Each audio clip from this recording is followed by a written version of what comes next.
Assalamualaikum warahmatullahi wabarakatuh.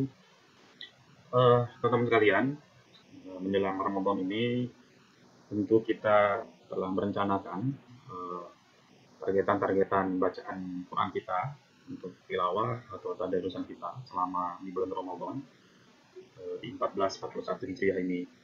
Dan ini ada beberapa eh, masukan atau panduan yang bisa kita jadikan pegangan untuk kita bisa lebih konsisten atas apa yang telah kita rencanakan saat ini untuk nanti kita tilawah atau tadarusan selama di bulan Ramadan. Tentu kita ketahui bahwa pahala membaca Al-Quran sangat luar biasa, hitungannya per huruf, apalagi di bulan Ramadan hitungannya dilipat gandakan menjadi 10 kali lipat. Dan ini sudah dibuat tabelnya untuk mempermudah kita. Yang kali ini saya mengutip dari flyer yang dibuat oleh Sigma Daya Insani, sebuah penerbit.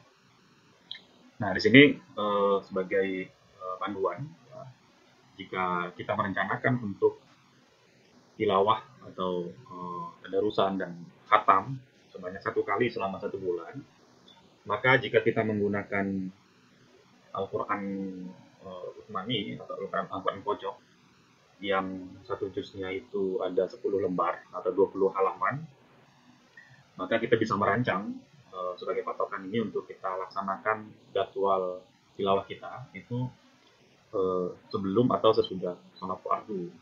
Kenapa sholat fardu menjadi patokan? Karena cenderung lebih terkontrol dan lebih disiplin biasanya kalau kita mengikuti sholat fardu. Tapi di juga kita mengatur secara personal sesuai dengan keluangan waktu kita atau waktu yang kita luangkan untuk membaca Al-Quran selama di bulan Ramadan. Nah, misalnya kita 1 kali menargetkan khatam selama 1 bulan, maka kalau kita rentangkan menjadi 5 kali dalam 1 hari ini, ya 5 kali dalam waktu sholat fardu, subuh, zuhur, asyar, maghrib, dan isya, maka setiap kita tilawah kita cukup membaca 2 lembar atau 4 halaman Al-Quran. Nah, ini kalau kita hitung secara waktu, ya mulai kalau kita membaca dengan tempo yang sedang, tidak cepat dan tidak juga lambat, ini kira-kira kita membutuhkan waktu 10 menit. Ya. Jadi kalau kita membaca 2 lembar atau 4 halaman sekali waktu, maka kita harus menyiapkan setidaknya 10 menit ya sebelum atau sesudah. Nah, terus ya sampai 5 kali, maka kita dalam 1 hari bisa menyelesaikan 1 juz Al-Quran. Ya. Nah, ini kalau rutin kita laksanakan dalam 10 hari, maka kita bisa menghatamkan. Terus juga berikutnya kalau kita menghatamkan atau menargetkan khatam 2 kali, maka target setiap sekali kita membaca adalah 4 lembar atau 8 halaman. Ya. Sama juga, maka targetnya adalah kita 2 kali khatam, berarti 1 hari 2 juz. Ya. Setiap pertemuan atau setiap kali kita tilawah membutuhkan atau menyelesaikan sampai 8 halaman atau 4 lembar. Sama juga kalau kita sudah merasa mampu atau bisa menargetkan sampai 5 kali khatam, maka kita harus bisa menyediakan waktu setiap kali tilawah itu untuk 1 juz. Dengan kecepatan sedang, paling tidak kita membutuhkan waktu 45 sampai 60 menit. Ya.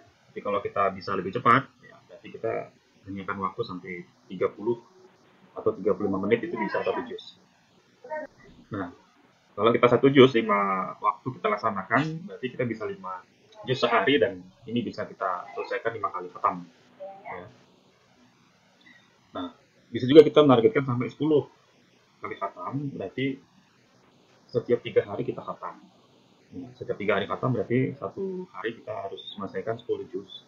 Dan 10 juz ini kalau kita bagikan menjadi 5 waktu, maka masing-masing waktu 2 juz setiap kali kita membaca.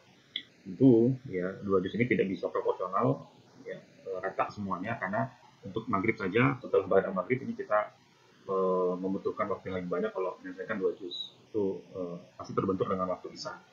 Berarti ada waktu-waktu yang disisihkan di luar jam sholat untuk kita bisa selesaikan sisa juz-juz yang lain untuk kita bisa melakukan sampai 10 juz dalam waktu 1 hari, atau setiap kali tilawah kita menyelesaikan 2 juz.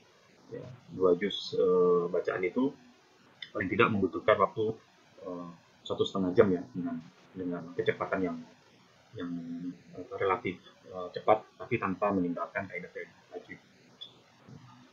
Ini semacam panduan ya, buat kita untuk bisa lebih istiqomah ya, atau konsisten dengan jadwal yang kita buat oleh diri kita sendiri.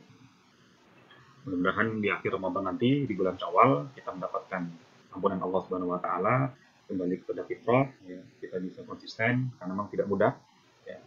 Latihan kita adalah latihan untuk konsisten, latihan untuk istiqomah menjalankan ibadah-ibadah Ramadan yang sudah kita rencanakan, sejak awal saat ini hingga nanti di akhirnya, dan kalau itu kita laksanakan dengan ikhlas, mengharap ridho Allah Subhanahu wa taala, mudah-mudahan hitsum minanar, pembebasan dari api neraka, dan kita menjadi bayi yang baru dilahirkan, bersih dengan segala dosa, penuh dengan ampunan, bisa kita dapatkan sesuai dengan apa yang dijadikan oleh Allah Subhanahu wa taala dalam surat Al-Baqarah ayat 1. Demikian, mudah-mudahan bermanfaat. Selamat menjalankan ibadah Ramadan, selamat menjalankan target-target ibadah, selamat menjalankan semua rencana yang kita sudah canangkan sejak hari ini untuk kita jalankan selama bulan Ramadan. Terima kasih. Wassalamualaikum warahmatullahi wabarakatuh.